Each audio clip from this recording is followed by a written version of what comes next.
శ్రీవారి పరకామణి సేవతో మొదలైన ఒక విషయం, ఒక కేసు, ఆ తర్వాత ఒక అధికారి ప్రాణం పోవడానికి కారణమైంది. అలాగే ఏపీలో అధికార ప్రతిపక్షాలు ఒకరి మీద ఒకరు విమర్శలు చేసుకుంటూ తప్పు మీదంటే మీది అని చెప్పుకునే స్థాయి వరకు వెళ్ళింది. ఇప్పుడు అసలు ఆ అధికారి ప్రాణం తీసింది ఎవరు? ఈ కేసులో ఎవరెవరు ఇన్వాల్వ్మెంట్ ఉంది? అసలు పార్టీలకు ఏం సంబంధం? శ్రీవారి పరకామణి సేవలో జరిగిన ఒక చిన్న దొంగతనానికి పార్టీలకి ఏం సంబంధం? ఇవన్నీ మనం మాట్లాడుకోవాల్సిన అంశాలు. ఒక్కసారి ఈ కేసులో కీలకమైనటువంటి రెండు పేర్లు, అవి ఒకటి రవికుమార్, ఇంకొకటి సతీష్ కుమార్. ఒకసారి మన స్టోరీలోకి ఎంటర్ అవుదాం. రవికుమార్ అనే వ్యక్తి సుమారుగా ఒక 15-20 ఏళ్లుగా స్వామివారి పరకామణి సేవలో పాల్గొంటున్నారు. పరకామణి సేవ అంటే మనందరికీ తెలిసిందే. స్వామివారికి భక్తులు ఇచ్చినటువంటి కానుకల్ని, డబ్బులు కానీ లేదంటే బంగారం కానీ ఇవన్నీ ఉంటాయి కదా, వాటిని లెక్కించేటువంటి సేవ. అందరూ చాలామంది ఈ సేవలో పాల్గొంటూ ఉంటారు.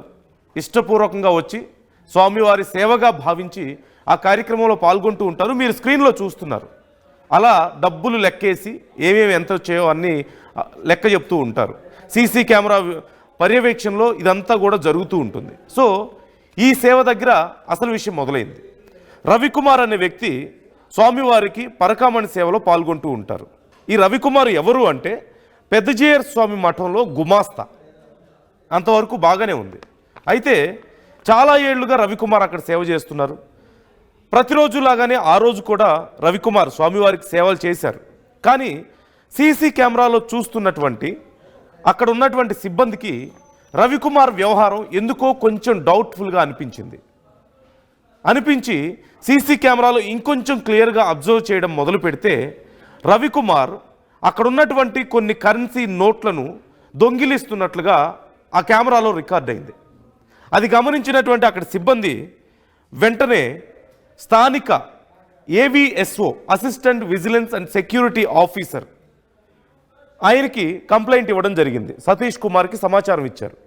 సతీష్ కుమార్ వెంటనే అక్కడికి వచ్చారు.